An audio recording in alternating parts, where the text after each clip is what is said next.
the end of those days, and I can honestly say that I've tried it all, but you're the only thing that can make me feel this way.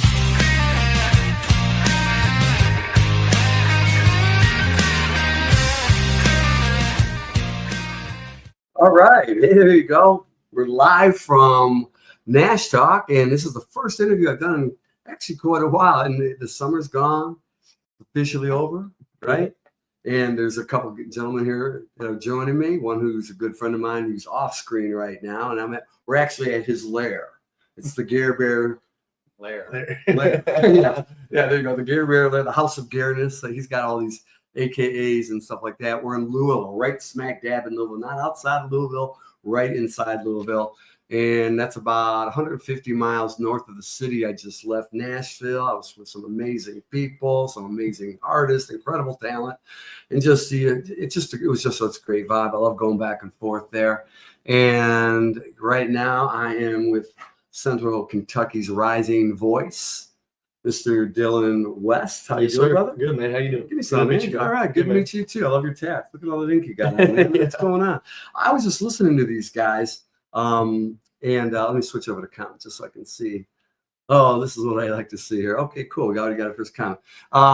Yeah. Anyway, so we are with this gentleman right here, and Gary over there told me all about this young man, and I was just listening to him for like the last hour or so, jamming away. They've got a big show coming up this weekend. Just as the summer ends, the fall begins, and they're at full speed, full strength. I like it. You guys ready to rock and roll? I heard you. They were doing everything. They were doing John Cougar. I thought, it was funny because they were playing tracks, not every time, but once in a while. And I thought, wow, man, it's pretty good. They're playing John Cougar pretty loud down there. And Hurt So Good, classic rock. And next thing you know, they played the original track. You did a great job, man. Thanks, you covered it really good. I thought it was like, no, that was Memorex. That's an old joke. And before your time. Is it live or is it Memorex? Little cassette tapes, kids. Not MP3. So before that, we actually have to go buy this crap. You're so lucky. Anyway, so I'm sitting in the kitchen of the lair, and we decided, let's have a little interview at Nash Talk. And should we call this Lash Talk because we're in Louisville? Lou Talk. Yeah, Lou Talk. There you go. Lou. So anyway, by the way, let's do a little toast, you guys. Yeah, for sure. Come on in there, man. Garrett made a special concoction. All right. Can we see you okay? Are you getting blurred out? I think you. Oh yeah, he moved away. So yeah. You got to get closer. You're there we go. Looking. I'm not. Let's get out. I'm old. In fact, look at my hair. I had the windows down when I was driving because the weather is changing. It was like usually around this time when you go to Nashville, Louisville, it's humid, it's muggy, it's about 95 degrees. And man, the weather just dropped. And I was going through rain and sun and rain and sun. So that's like, I didn't even prep myself. I don't even care. This guy right here. Okay, let's get started with that. So number one, when did you get started? Oh man, I started playing guitar. Well, my first instrument was drums. Actually, I played the drums. Got real serious about the drums for about 3 years there, and then. But my dad was a really good guitar player, man, and played in bluegrass bands, rock bands, country bands.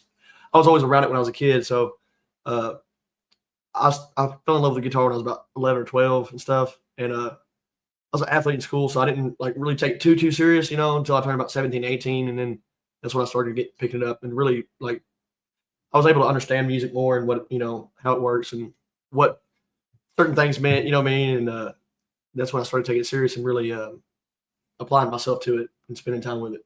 Wow. Yeah. Because I was listening to you a little bit, and I know that you did a lot of covers, and I heard Alice in Chains, and I just added them to my playlist the other day. So, and I'm going, wow, that was such a great catalog of music. And then all of a sudden I'm like, wow, what are you guys doing down there? Yeah. And then I heard you guys doing some originals. Yeah. And then you had like a little bit of R&B and jazz kind of texture in there. Yeah. It was all over the place. We tried to play a little bit of everything. Yeah. It was exactly. It was like a little roller coaster. I usually tell people when they come watch us or whatever, I'm like, look, at some point, you're going to hear something.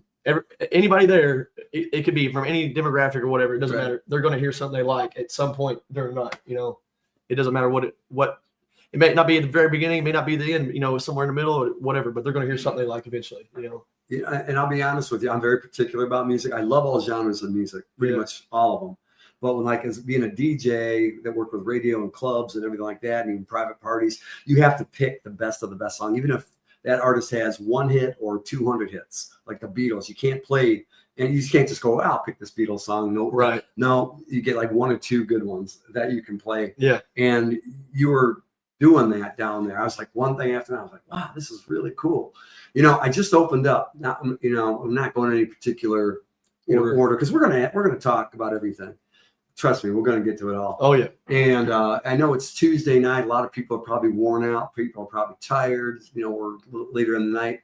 So, but I had to get you because I'm on my way back. Right. And, this is a good opportunity. Absolutely. I could do it remote, but I like it. I appreciate it, man. I love being right next to you, and I got to hear you firsthand. It wasn't like, hey, you got to go check him out. I got to hear it. Yeah, yeah. And he had this big rack of pedals downstairs. Okay. I was like Prince, Yeah. right? It was like a rainbow. He had like 3. How many rows did you have? Yeah, I'm a pedal nerd, man. I love that kind of stuff. Really? Yeah. Well, like I said, with all the different music we play, with it spanning such a wide range of music, I have to have, a whole lot of different tones, and be able to play, this, country 1 minute and then go right into maybe some heavy stuff next, and then, like you said, then just R&B or whatever, So Yeah, it's crazy. I gotta have. It's a necessity for me. I enjoy it, and plus I like tinkering with it and all that kind of stuff too. It looks like it was a customized thing. Well, I mean, was that Velcro on there or something? well, yeah, that's how most pedal boards do work, but Yeah. some they got the big 4 units and stuff. A lot of people are using now, where it's just like one big unit, like one big digital thing. But Right. I still try to keep it a little old school. Mix a little bit both in there. You know what I mean? But I built it. Yeah, I built that pedal board myself. Yeah. Well, there's 2 things about it that I like. Is the one is for Dylan in his age, the band, we can do a big selection of music. Like when we get way out in the sticks outside of Louisville in our country, deep country, we can do some super, super old school, old, the good stuff, what country was founded on. Mm-hmm. He has that repertoire all the way to the new stuff, Mhm. and then the R&B and all the other stuff. So, and then keeping the band a 3-piece is another thing that's cool. He's got, between all 3 of us, we fill in the sound pretty big for a 3-piece Mhm. band, which is big kudos to him and our bass player too, because they really fill in the sound in it, and it's really working for us right now. So that's a good thing, for a lot of reasons. But Sure. it really shows off his catalog, and he's really good at all those different genres. So we try to please everybody, and then that makes them more accessible to the originals. They really like the originals because they already have a rapport with him and like him, like the way he does the covers. So Well, that's what that's exactly what I saw. I heard this other thing, and it was like, okay, I know that isn't something I heard before. Yeah. And then remember when I said that, and you guys yelled, it's original. Yeah. So see, I caught it. I was upstairs. I was setting this up. Yeah, but I mean, like Unbeknownst to them, I knew all that stuff stems from, like you said, like where I get my start stuff. But that's all the music we play is like mostly all the music I grew up on, and grew up sitting on the couch listening to my dad played, or they'd have the band over at the house or whatever, and just around it. I've been around music my whole life, so it's just I think I just developed like the ear for that older stuff. I just love it. I love all the new stuff too. It's good too. But like I said, I'm glad I grew up around good music. Well, I tell you why I keep touching my face, because I'm like, I'm like trying to think, and I don't usually do that when I'm talking to somebody. And I'll tell you why, because I like so many things that jostling through my head. It's like, you're right. I thought there was more than 3 people downstairs. I'm like, how many people are down there? Right. And I've had bands like that. Like, remember the band Rush? I thought there was like 9 guys on stage. Well, it's funny. We ended that one song tonight, and I started playing Rush, and then he started playing the guitar. But I'm like, how do you even know that? Yeah, It's like a deep cut. right. I was just snooping around because that's what See what I'm saying? hit my brain, and then he played it. I'm like, dude, what? Don't Funny fuck, story. That shocked my face. Funny story about Shocked. all that is, man, is so like another way I got started too is I got real big into like the Guitar Hero when it first came out, and it has all that old good, like the first one, the original Guitar Hero, the first one had like a lot of good music on it, man, like really good stuff.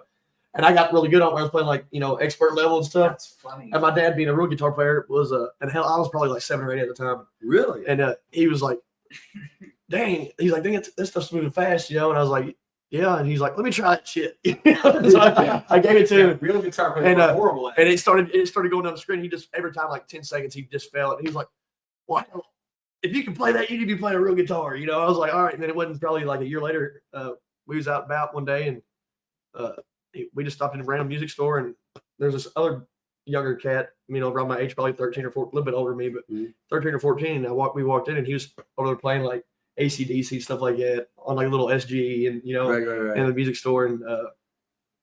And Dad was, and I was watching him. I was like, dang, it's pretty cool, you know? Right. But Dad was like, you want to play like that? I was like, yeah. He's like, all right, well, pick you one out, you know? And so that's how I got my first electric guitar, man, and stuff. But yeah, man, that stuff feels like yesterday. You know, it's crazy. Well, it's funny because, you know, and this is probably, I don't usually stereotype on people, but if I, you know, to look at you and hear you talk and, you know, and everything, I thought, okay, he's probably going to go all the way from, you know, Marshall Tucker, Molly Hatchet, all the way to Morgan Wallen and, you know, Keith Urban or something. And then it was like, but then I heard you singing, and it was like I had the R&B come out. Yeah. He did he got from graspy and raspy to the whole voice changed, and it was really. I was like, we do a lot of the. 90s, I know it wasn't you singing, but we do a lot of the '90s rock stuff, and he's really good at it. So he kind of really likes. It's kind of how we build it. Like he's the rock and country, right? And it's a different sound too. He's unique, so that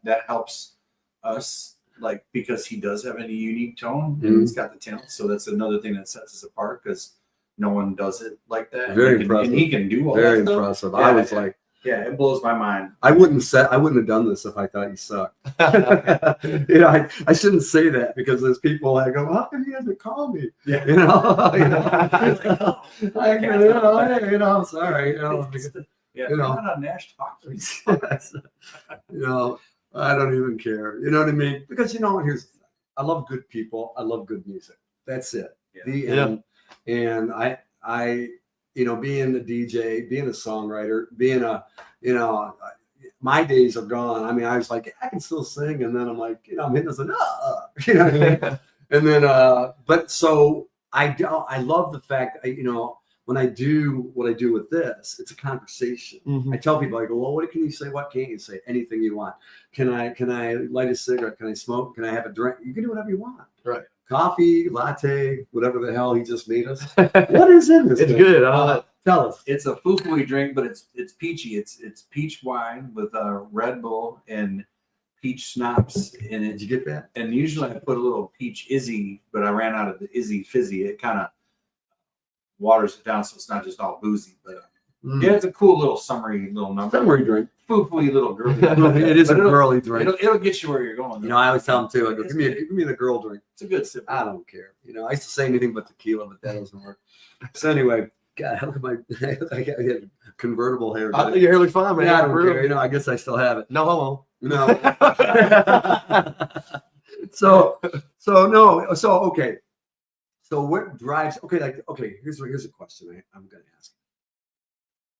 When I play a song at the beginning, when I started interviewing people a couple years ago in Nashville, I was thinking, okay, I'll just play something in the background and then, you know, bring on whatever. And I thought, no, I'm going to start off with the artist, right? Whether it's their logo, and then I go, they got to have a song, right? And sometimes they have one song or 200 or whatever, and I grab the song that you guys are coming out with, the video, right? Yes, yeah. We got a new video coming out next Saturday. The one I just played the song to. Yes, sir. Yes, sir. Okay.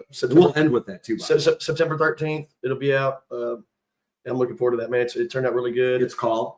It's the song's called "Feel This Way." Feel This Way. And, just cool. They know. Yeah. Yep. Okay. Feel This Way. And it's out on all platforms. It's all on platforms. You know, the song's already out, but like I said, we're dropping a music video for it. And shout out to Half Brothers Media. They did a killer job, man. Tommy up there, he always kills it, man. It's the second one he's done for me, like this year, and it's always just him that shows up, man. I'm like, yeah, how's he gonna do this by himself? And then I get the video back, and I'm like, wow, you know, it's crazy. He does a really good job. He's killer. Well, he made it really relaxed and fun. Yeah, and he's easy to work with, you know. But we had an awesome venue, the shop out there in Brandenburg. They're really good to us and really good people out there. They love us. And I hope that's your website. So yes, sir. So listen, Brandenburg is like 45 minutes away from here. Okay. And it's out in the States. And Nita and her brother started a club called The Shop. It's an old metal building that's his iron shop where he does a lot, and part of it's still that. But you go out in the boonies, and then there's this huge nightclub out of nowhere, and it's awesome. It's got an awesome stage, and that's where they allowed us to use the place, and we got people in there. Oh, that's right. To film the video. That's right. I almost went there. Yeah. That's where we were going to do the simulcast thing. Yeah, right. In the past. And we did it was good. It was like a live setting type, video, and it was cool. Man, we had people come out and show their support, and we're in the video and everything like that. So it's really cool, man. It's nice to get all the support and stuff. I've never seen you live. Right. But I know how he is. He's played with a lot of bands in Michigan and all over the place, and all the way down to Nashville and beyond. So I know that if he's playing with you, he must have a heart for you, which means that he knows that you're good enough, and you're going somewhere. Definitely. And you're in the right direction. You've got a bunch of original songs. What's that song called? When I Get Home? When I Get Home, yeah, that's my latest release. Yeah. That's your latest release. Yeah. Okay, see. Now, tell me about what drives you to perform live, but also, let me ask this one first. What inspired you to come up with those two songs? Just those two right there. Feel This Way and When I Get Home? Sure, go ahead. Either one. Honestly, I'll be at the house or whatever, and I'll be, fiddling on the guitar, just fiddling around and stuff, just coming up with stuff. And a lot of times, like, I'll come up with something and no words will strike me at the time, and I'll just get in my truck and just drive. And then however I'm feeling, man, just, it just pops up in my head, and that's what I go with. It doesn't have to be about anybody like specific. I kind of think right from a general standpoint where when I'm writing music, I like to write it, so that anybody listening to it could feel like it's them.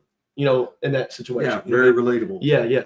Okay, gotcha. So, good. That's good. And then just, yes, it stems from my heart too, and like certain things, from my past. But at the same time, it's like I'm keeping that in mind, and I'm trying to write about, so everybody can relate to it. Because I don't want just me to get something out of my music. I want everybody to get something out of it. So that's your connection with your audience. Yeah. I try to make it about that. Yeah. So and make it knowing it's coming from a genuine spot. You know what I mean? Right. Well, I've also learned that you have this energy. It's a very energetic performance. Yeah. What is it that the audience gets from that?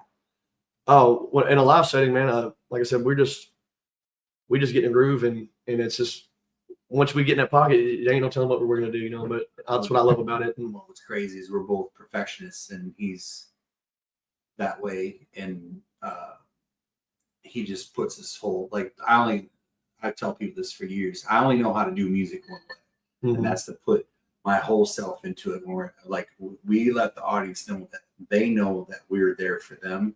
We're there to perform them. We never belittle the audience, never treat them like they're lower than us, because that's why we're there. And this dude wears his heart on his sleeve and just puts it all out there. Yeah, and that's what I respect, because I do the same thing, because I can't do it any other way. Like I've been in other bands where their energy wasn't where mine, and sometimes they'll want to get rid of it because it doesn't match. I'm like, you guys have to come up to me, and I'm not going to lower my standards or energy to fit your whatever your insecurities are. And this dude and our bass player is the same way. He reads off of us, and then we all just bring it. We try to think of it like it's your last show. And just treat the audience with respect that they deserve, and he that's the only way he knows how to do music either. He just puts his whole, he'll sing till he can't talk anymore. Yeah. He'll blow it out. Like I said, there's no extra charge for mistakes, but right. And I feel like, but that's part of music, because it's not, music's not, we try, no, I'm a perfectionist, don't get me wrong. And I beat myself, I'm very hard on myself. And I think that's why, being able to do this for a living, I've been doing it full time for like 3 years now. That's all I do is play music. But when I perform, man, I get lost in it, and I get so wrapped up in it. It's like I'm in a total different world, I just pour my heart out into it. And it's like, when I get done, it's like, man, I feel so much better, and, but like you said, I wear my heart on my sleeve out there, and so does he. And we just try our best every time we get out there, you know what I mean? And, try to create these magic moments. I feel like anybody watching us can, they read your energy. They don't just hear it. They feel your energy, what you're putting off. I feel like we put off really good energy, and I feel like they can relate to us, and they can kind of be there with us, at the same time. Try to keep it up and happy and fun. Yeah. And even when we play songs in between DJing, it's up. it's high energy. You know, there's the jokes.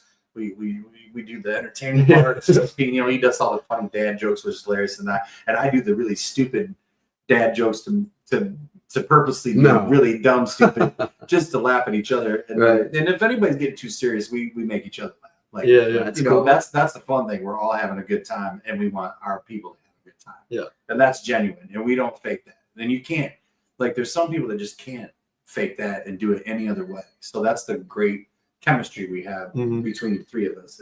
It works. You know, it's good. Well, that's cool. You know, I guess I have a video loaded up. It's one of your songs. I think it's When I Get Home. Yeah. And because I was doing this really fast while I was listening to you.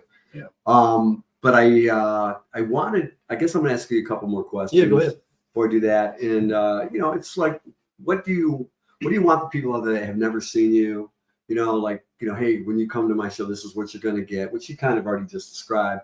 But also, like, what is your, for them, and but even more so your fans or the people that follow you and things like that. What do you want them to know? Like, what your future goals are in the next year, 2, 3 years going on, moving forward? Yeah, definitely. Well, like I said, I play live a lot. Like, I play 4 or 5 times a week, usually on average, and then but I do that just because it's, you know, I'm wanting to create a future for myself. But if somebody's gonna take anything away from where I want to be in like a few years, you know, I just want to be able to, you know, if it never gets any further than what it is right now, don't get me wrong, I'm happy. I mean, like, I'm getting to do what I love for a living. But like I said, the goal is to, of course, always progress and always push myself to the next level of stuff. And so now, like I said, we're about to record Nashville some, and so get some more original music out in the next few years. You know, actually, I'd like to get a lot more out. You know, but it just sometimes it just takes time, man. But just anybody, you know, who hasn't heard us, just give us a chance and just check us out, man. I think come out to a show and experience it, the feeling and the energy and stuff. And I feel like that's, you know, what keeps people hooked on us. You know what I mean? Is if they come out and they see us one time, then they usually love us. You know what I mean? I don't think there's any denying that. You know what I mean? Because Gary's great, Will's great. We all good people, you know, and we're coming from our heart. You know what I mean? So, well, you're doing like a big outside. What do they call it? Not street fair. What is it going to be? That's the 4th Street Live. No, that's just it's like a big street concert on the main stage up there at 4th Street Live. Yeah. Okay. 4th Street Live is a venue that's in the middle of Louisville, downtown. That they have all kinds of different acts. All the clubs are down there. There's a huge stage where they have national acts to local acts, and we're one of the local acts that gets to perform, you know, during the concert series. They do different. So that's what we're doing Friday, and then tell them Saturday is a big one too. Saturday, yeah, we got Bourbon Fest in Bardstown, Kentucky. Oh, okay. Yeah, that's gonna be it's huge every year. If you haven't been, you ought to come check us out. Say that one more time so they can hear it. It's a 3rd Street Tap House in Bardstown, Kentucky. Okay. And but it's for which I play there. I played there since I've started. You know, that's where I cut my teeth at. So I love that place. Sure. It's always a good time, and never forget. But it's for this weekend's a big event they have every year called Bourbon Fest. Well, that's where the bourbon capital of the world is. Yeah, that's the bourbon capital of the world. Yeah. That's where there's more bourbon made than anywhere. Yeah. So and then 3rd Street Tap House. Detroit loves bourbon too. So that's 3rd Street Tap House is wall-to-wall bourbon too. They have like the library ladders that you can have to climb on the bar. Yeah. It's ceiling to floor bourbons. Man, of all the bourbons that are made, and then, you know, so that's another cool story about that building though. It's like the oldest building in Bardstown. Yeah. Like it used to be like a general store, and then it was like, I think it was a bread shop for a long time. Right. Yeah. There's a sign up on the front of it that you can read it and it tells you all about it. Yeah, it's pretty sweet. But really? And now, so 3rd Street Tap House is on the bottom row. It's just like a long shotgun building. Like the sound inside is great, you know, and they got an outside patio too. That's where we'll be at. There's 2 bars. There's a bar inside and outside. But the crazy thing is, above it are apartments that people live in. Like they still live in it to this day. So I'm like, man, I could imagine, you know, like right. One of the apartments that are above, like you ain't sleeping. This place has, you know, live music 3 days a week, and then the other 2 days, like during the week, they have karaoke. So it's like there's always something going on down there. Yeah. It would be nuts. Plenty of airplanes. It's Bourbon and Beyond, right? That's the festival. Or no. So that's the difference. They do this. They do it on like the same, like the week after Bourbon and Beyond or Louder Than Life. They do. It's always the weekend after that. It's called Bourbon Fest. Yeah, Bourbon Festival or whatever. Wow, that's cool. So, you know, if you're around the area, the biggest bourbon capital in the world. Well, it's even crazier. Last year, these people we had to play inside because the weather could have been inclement. So we played inside. And then in front of me, these cool people. And I didn't talk to them that much, but we just changed social media stuff.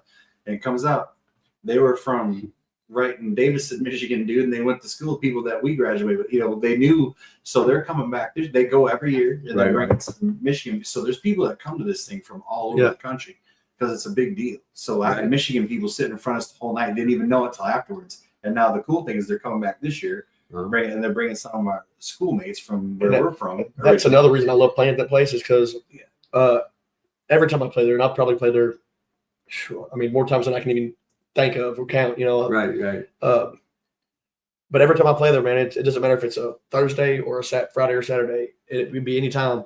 But every time I play there, there's always people there from, you know, different parts of the country. You're always meeting new people because it's like a tourist attraction out there, you know what I mean? But so it helps spread your name out, you know what I mean? And because they're here listening to you, but they're taking your name back with them, whatever, you know what I mean? Listen to your music in their home state.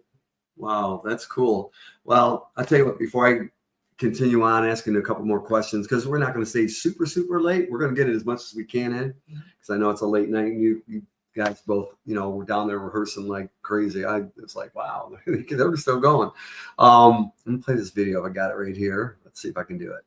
All right, let's check this out. I think, well, when it comes on after we're done, you can talk about it. Sure. Right? Tell me about what inspired you to write it. All right, man. All right, check this out from Dylan West.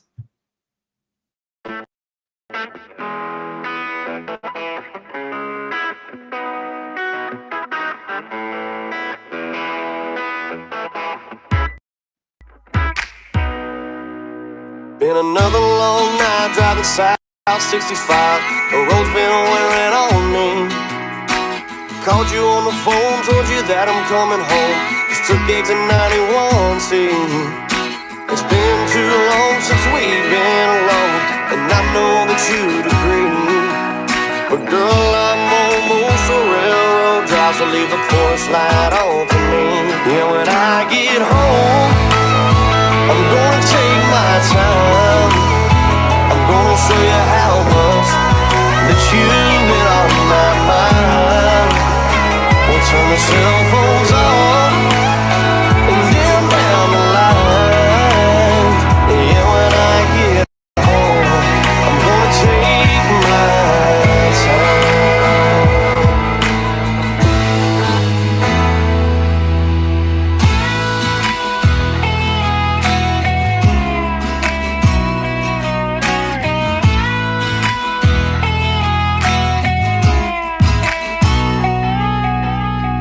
This guitar in these random city bars, wondering when I'll see you again.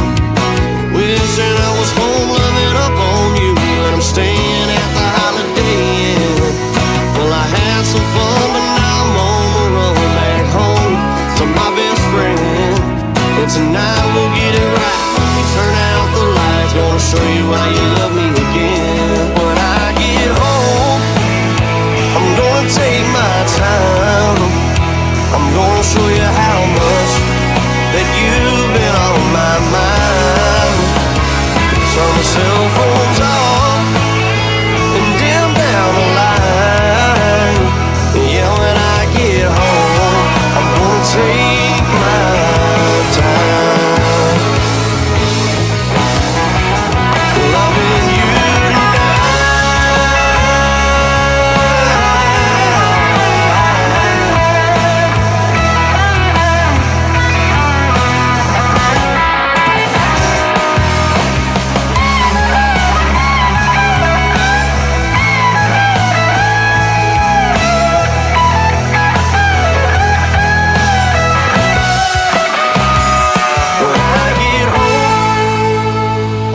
Take my time. Gonna show you how much that you've been on my mind. Turn the cell phones off and dim down the light. Yeah, when I get home, I'm gonna take my time. Yeah, when I get home, I'm gonna take my time. Loving you tonight.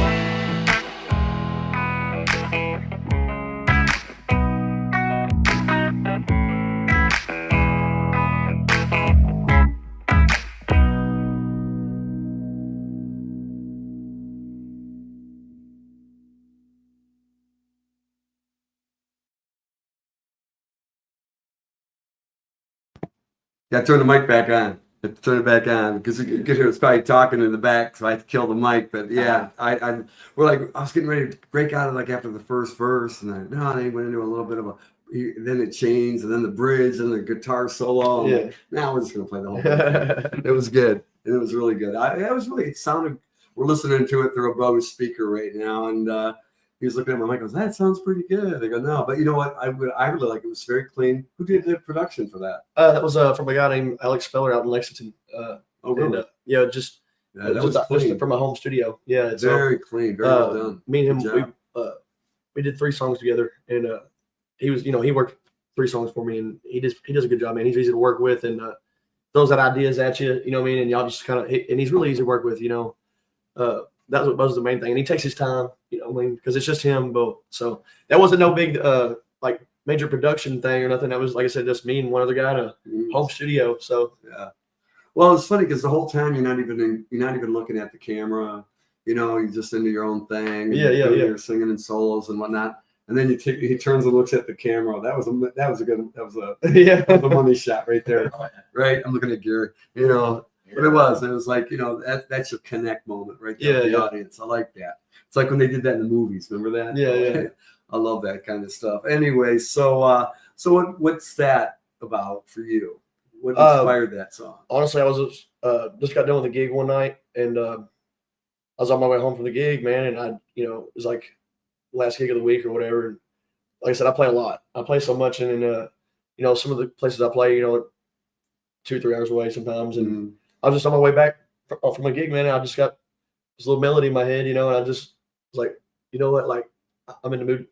I need to write something to that because I had it, I had this thought, and it just like I act on it, and then whatever comes from it, just what happens. But I was just on my way home from a gig one night, and I just came up with that first little line, and then I just started just building off of it. But I just thought about, people you miss at home or whatever, whether it's your wife or your girlfriend or whoever. Trying to make it, and it could be for a truck driver or whoever, anybody, you know what I mean? Yeah, it touches a lot of spots right there. Yeah. I don't really talk about it being necessarily about music until the second verse. So, you know what I mean? The first verse pretty much just, for all you know, it's just a guy driving down the road, one night, and then he's been on the road for a while. So, yeah. So you put your heart into those songs, and I know you've got more songs. So your genre for that, I mean, it sounded more like like kind of country rock a little bit. Yeah, that's kind of what I'm going for. Yeah. Well, that's big in Nashville. Yeah, I mean, I love that. You're in the right. You're in the right trajectory as far as getting to that. Yeah. So you're in a good thing. But at the same time, I also applaud you for being so versatile. Right. The R&B, the alternative, the classic rock, all the and that's what keeps the audiences going. I mean, I even see country acts, embrace the pop culture. I mean, in my opinion, there's just good music is good music. It doesn't a genre doesn't make music good to me. You know what I mean? It's if you hear something and it makes you move or it touches your heart or makes you puts you in a good mood or makes you think about a loved one or whatever. Just good music's good music. Period. At the end of the day, right. Yeah. No. I think you did. I think you did really good. And I like I said, I heard you sing. You heard you play. We get to see you on the video right there. Giving everyone out there a chance, because there will be people that will be watching this later, exactly, hour after hour, day after day, and whatever. I know that on Facebook now, we used to be able to sustain them, but that's why we have a YouTube version of Nash Talk where it's still on there. Plus, we actually permanently record these live, so he's going to have access to the full, and of course the clip versions. Sweet. So you guys share them. Tell your friends, show people, and hopefully one day, maybe years from now, your kids or grandkids or whoever, your loved ones will see it and say, "Wow, that was me." Absolutely, yeah. I've talked to some super famous people in my lifetime. I've talked to people that have worked with super famous people and people that are really well known, and I see people that whatever. I was with the very first person that I actually tried to help, and we did a lot of stuff like that, and I believed in him because he wondered if he sucked. And I said, no, man. Well, he didn't suck, but he thought that the way they treated him in Nashville, they did. Right. It's a tough spot, man. It's a tough place. It's I've heard a lot of guys that go down there and music's just one of those things. It just, I believe there's a spot for everybody in music. You know what I mean? Yeah. But Nashville's just a competitive. I mean, like I said, it's the city of music. It's a competitive spot. You know what I mean? You don't go down there and not mean business. You know what I mean? If you're going down there, you better be ready. You know what I mean? Because if you ain't ready, you're going to get ready real fast. You know what I mean? Oh yeah. Well, that's Or give up. Or give up. Yeah. Or But I don't have that in my heart, man. I grew up as a wrestler and stuff like that. So I have that. you got that drive. I have that mindset of like, well, you know what? If I fail this time, then I'm gonna get back up. I'll show you next time. Yeah, You drive. might beat me once, you ain't gonna beat me twice. You know what I mean? That's how I see it, you know. Yeah, you can't keep me down. Yeah. Well, he goes, you got to get back up, move. You knock me down. Why don't you try knocking? Adrian. That's how winning is done, right? So, well, that's cool. Yeah, no. As a matter of fact, that kid went on to be the lead singer for Firehouse, so that helps, Jenny. But so I applaud the artist. I applaud the songwriter. Right. I push for it. I root for it. I move, because I think that's part of the music industry that lacks these days. It's all about, who can get me to where. And it's like, you know what, if you have the right reasons, the right goal, I think that, and it may not always work for everyone, but I think that you will have a core of people, like you said. If it doesn't Absolutely get to that level, at least you're surrounded by good people. Well, and that's the thing for me too. It's as a full-time musician, it's how I pay my bills. So if I had, if I was doing it just as like a side gig or whatever, then I'd have more time to do certain things. But like I said, that's how I pay my bills. So I'm trying to. It's tough being an independent musician because you have to balance. I got bills to pay, so I have to play these gigs. Mm-hmm. But then you got to fit in time. All right, but I need to write some music. I need to get with the guys, let them know this, and I got to promote all this and everything. It's just a lot to deal with, and then writing music in itself is not.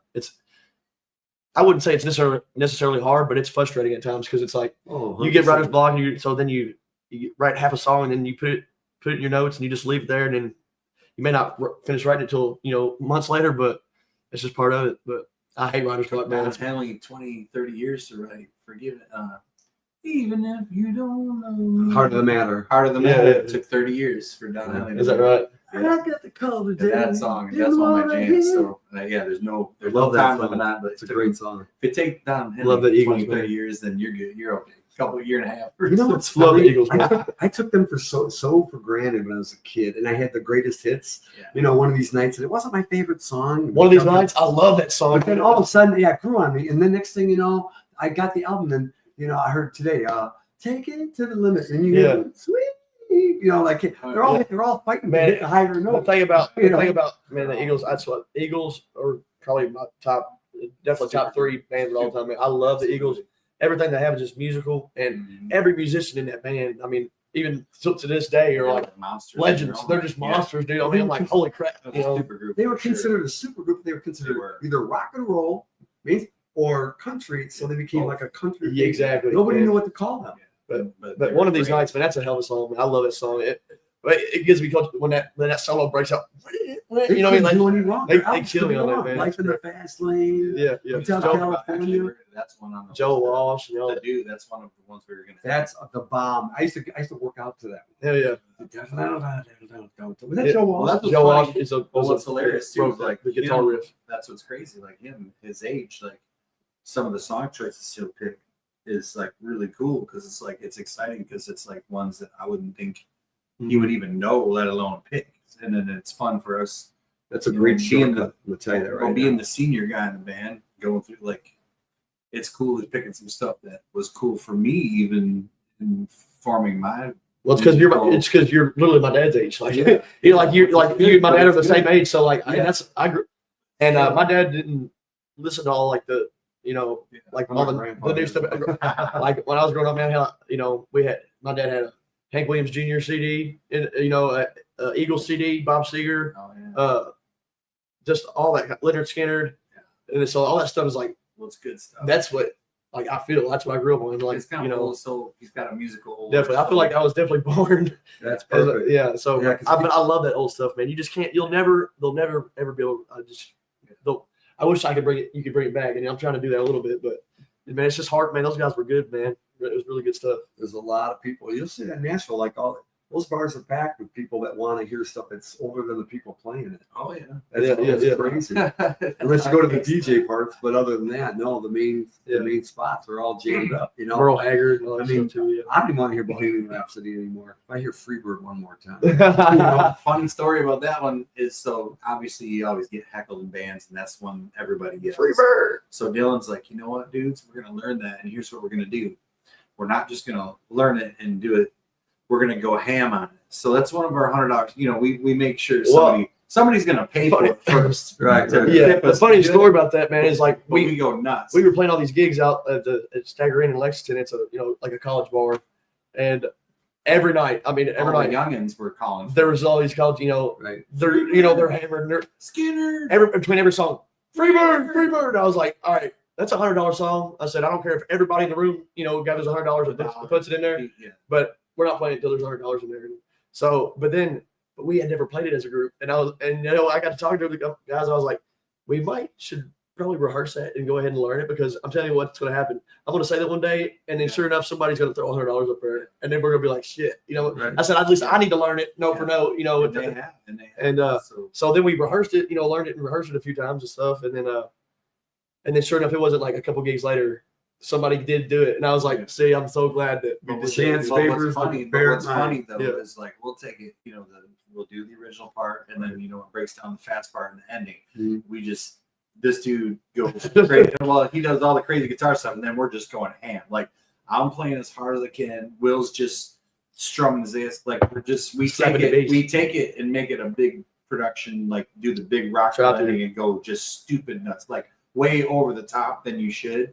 Well, it's hard. I mean, when you're three-piece, you have to kind of have to so make we have compensate. to, but also it's fun because the crowd, They love it. The They last eat it time up. we played 4th Street, they went absolutely ape crap over it. It was funny because they were like, and then he does this solo thing. We just let him go, and he's behind the thing doing his teeth, doing the crazy. It's funny because then it's funny to us, and then it actually makes it okay for us to do the song because it's entertaining for us too. So it's not like we're like, oh god. And I feel sorry for those guys sometimes, because I mean, sometimes, man, I love to play, but it's like when you get in the zone, sometimes you just gotta let yourself ride that way for a little bit and just feel it. I mean, and that's I'll be honest with you, I've gained more, as a musician, like as far as I've learned more playing in a live setting, playing in front of people, like, it's like, okay, well, here we are, I'm on a lead break, and we've never played this song live before, but I'm gonna go for it. You know what I mean?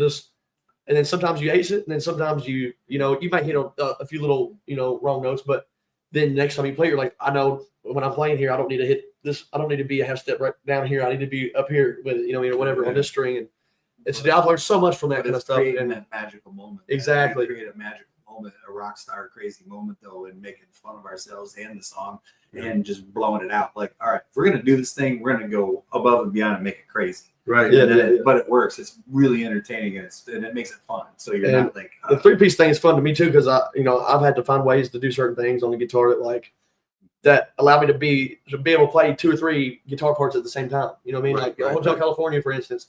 I mean, I've never seen anybody because you have to capo that song, on the guitar to play the intro and all that kind of stuff. Sure. The way they play it, and I just transposed the solo with a capo on, because that way I could, because that solo is not played with a capo on. Usually, so that way I can play the intro and do the solo and all that stuff without ever having to mess with nothing. That's usually one of our finale songs. I love it. That's our finale song of the night that shows up. Really, his thing and the solo. People are captivated by the solo because he goes off again, and we just let him go off, and it's awesome. Like and I had a drummer tell me one time before Gary came back with us. He looked at my set list and he's like, man, I'm not playing Hotel California. We're in a 3-piece band. I said, dude, I'm telling you, it works. We can do it. It's like, I'm telling you, I can do it. And he's like, I'm not doing it. And then we played it. And then he was like, oh, okay. And I was like, see, man, you'll count nothing out. You know what I mean? You can do it. Well, you got to think big. There's no restrictions to music, Yeah, no, the bass player absolutely accomplished. So he's filling things in. And then, being a seasoned guy, you have to have a certain amount of ego in a good way and confidence to be able to go on stage. And we have the confidence to be able to pull those things off because everybody's got the wisdom and the musicality to do it. So I've never even thought twice about any of these songs, because when you're hearing him do it, if the vocals are there and he's got the lead licks there, then I'm like, let's do it. Because then Then when you're just as a 3-piece, then people are really blown away because it's like, Yeah, you're pulling stuff off that We- most people don't. we yeah. opened up this big festival with a buddy of mine, big Beatles tribute band in town. They're one of the best. They're awesome musicians. Right. And the best thing their guitar player said when we were done is like, you sound big, all 6 of you. So that's a compliment. You know, it sounded like there were 6 people on stage when there's only 3. And that meant, and he was serious. He wasn't just, you know, those guys are good friends of ours and they're, and they meant it. So to have a full sound and have these guys be able to fill in that stuff and do that's fun, you know. And then it makes it easier for us to get along because there's only 3 of us, and then payment wise it's easier. Everything production's easier, so it makes everything easier. Absolutely. Try to ride out the 3-piece thing as long as we can. Which you know, at some point we'll have to add me doing this something. full time, you know, I play. I love playing with the band. Like I really do. Mhm. I love. I mean, I look forward to that at the end of the week of my gigs and stuff. But if you ain't doing nothing during the week or whatever, you can always catch me. Just follow me on Facebook or TikTok or all that kind of stuff. You could catch me on like, you know, I do a lot of solo stuff too. You know, acoustic stuff, and which I love that. I love that in a sense too. But when I play with the band, I just get to open up. You know, I mean, I ain't got to worry about. Because I use a looper and that kind of stuff, and Well, that's cool too. yeah, because, it's cool. Like But him doing I was the wondering if solo- you had a looper on Here's your the thing, yeah. him doing the solo thing, the looper thing, he's filling it in too. And so that helps him in the band to fill in the sound too, because he carries some of that over into the band. Yeah. Because he's doing it as a solo act and fill it in, and that adds a cool. I have a little drum special- pad that I do Yeah, when it adds I'm to our solo. band. Yeah. So I have like an octave pedal stuff. So I'll play like the chord progression, and then I'll play the bass line over top of it with that. I hit that octave pedal. It drops my guitar like a whole octave down. Mhm. So then my guitar sounds like a bass, you know. So then I can do the bass line with it, and then I'll hop to a different channel and I'll do the drum pad on it. And so then, you know, then I pretty much have a 3-piece band in a little box. You know what I mean? That I can control it, It worked for Ed Sheeran. and it's cool, You know man. what I mean? Yeah. You put a whole orchestra together. And Yeah. How he does it. You But know, it's so cool. He brings that into the band to fill in the sound. That's And cool. and it adds to our. And I get to practice. That's That's how how the keyboard in that? Or? I have I've just recently started learning keyboard stuff about 6 months ago. I can play a few songs on it. Yeah, but I'd like to. I told him a few gigs back. I said by this time next year, I want to be good enough on the keyboard where I can get up here and bring the keyboard to the gig and just play like 2 or 3 songs on the keyboard. You know what I mean? And Yeah. that'd be cool, man. They booed Eddie Van Halen for doing it, and that was just, you know, that was just Richard. Rock guy. Yeah, I'm like, leave him alone, you know, and try to play jumper or whatever without it. But anyway, well, let's see.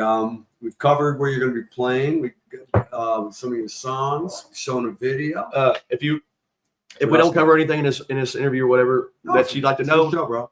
just check out the website DylanWestMusic.com right there, and it'll tell you. You know, I'll have bands in town like a forum on there where you can find where we'll be playing at, and links to all the Merchandise, how to get we have pay for merch. your music, I have buy songs, have merch buy on the there. t-shirts. You know, Buy him a t-shirt. Look at he lost his sleeves. all the music platforms and all that stuff, Spotify and Apple Music stuff. It's all on there, and then anything you'd like to know about me or the band, you know, it's on there. So go check it out. Pay for a tattoo.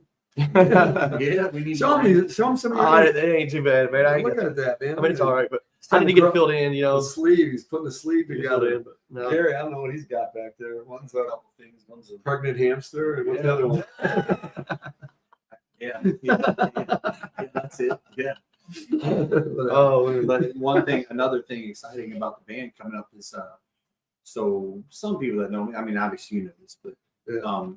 when we record next, we have a good friend that we met after he bought the Spotify studios in Nashville, and he's producing yeah. my nephew Oliver Steele in the seat. It sounds unbelievable. Who's a So- killer guy? Who's a killer, person and musician, Yeah. singer, man. He's So Dylan, He's got great. to go meet with Asher, and that's where we're gonna start recording the next. Wow, stuff. that's good stuff. So it's gonna take the Last but not least, the production level is going to go up like a million. But the cool thing is Asher is passionate like we are, even though he's a producer and Yeah. his instruments, the studio, he doesn't put on anything junk just to take somebody's money. He cares, and he really he hit it off with Dylan, Mhm. and so that's our next step for Dylan is, and then we'll probably be on it too. We'll record together. But Asher really liked Dylan's stuff, and he's real passionate about he's that. really cool, dude. He had to have a good feel about it. So And then- that's the next step for Dylan is Yeah. So with Let's get that together. being said, it's gonna be a great production, and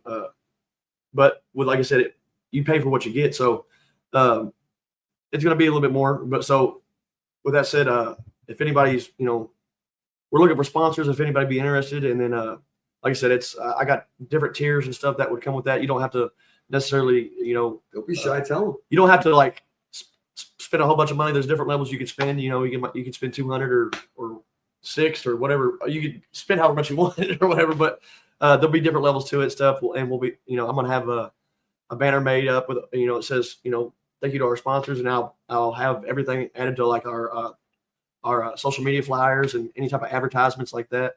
So, like I said, if anybody be interested in sponsoring, we'd love to help you advertise and help grow your business too. Wow, so it's a win-win. Yeah, Gotcha. Good stuff. I like that. All right, man, it's great. I don't know what else we have to add. I mean, if you want to say one last word to your future fans or anything else, the floor is yours. And then if you want to add after that, it's up to you. But this is Dylan's moment to shine. Well, thank y'all for taking your time and to watch this, and we appreciate you. Thank you for all the support, and come out to a show. Come check us out. We greatly appreciate it. We'd love to play a song or two for you if we can.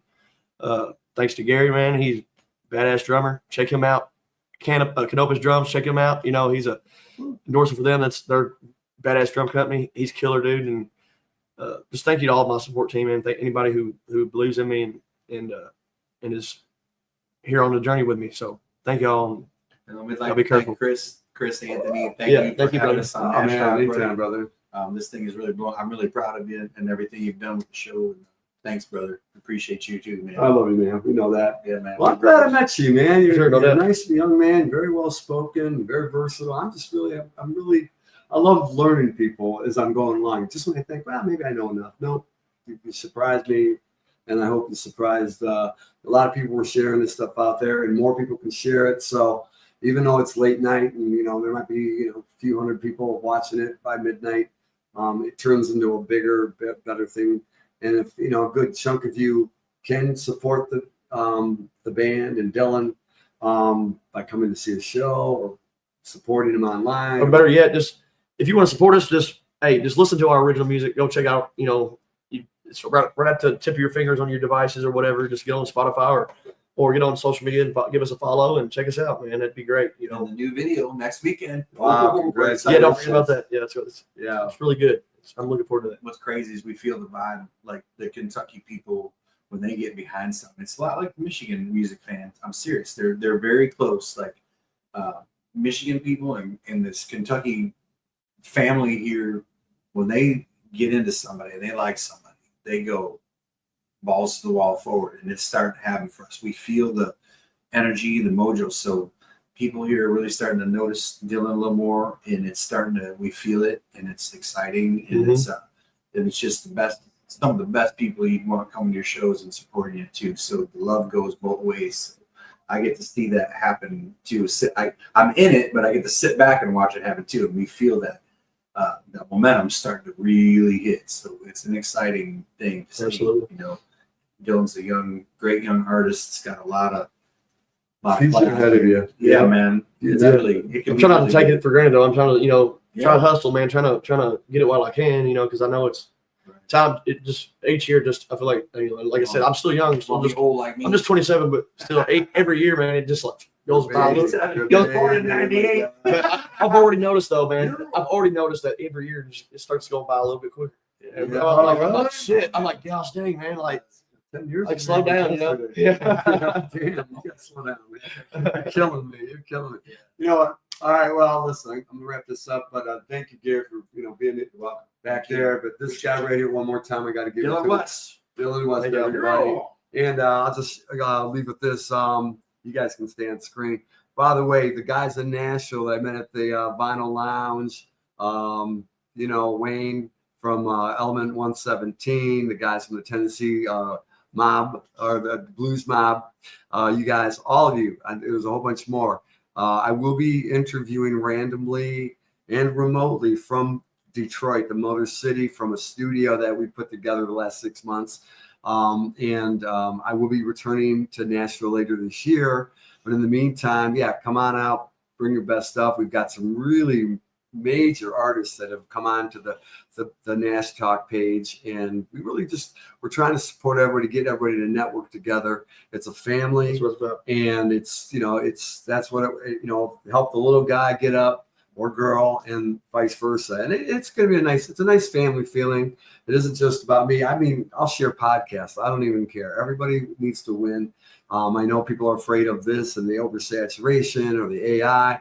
No, if you got a good heart, you got a good talent. It's still a long stretch, but you know what? Keep fighting. And if you got the willpower, you got the drive and the work ethic like these guys do, you might get somewhere. At the very least, you get some paid gigs and meet a lot of people, and it's better than staying at home, right? And you'll get to say you tried. Yeah. There you go. That was very well. Yeah, that's right. I like that. See, I'm getting bonus out of that. All right. In the meantime, I'm going to play us out with his new song. What's it called? When I Get Home. No. Feel This Way? Feel This Way. That's Coming coming out. Yeah, that's one of the music videos coming out next Saturday, 13th. Yes, All sir. right. So this is the song right here. All right. Peace out. Thanks for joining us. That is the truth. I don't know where I'd be if I didn't have you. I was living my life all wrong, but all that changed on the day you came along. I used to pass out on the living room floor, drink until I can't think no more. Then you came and took all that away. And it's the end of those days, and I can honestly say that I've tried it all, but you're the only thing that can make me feel this way.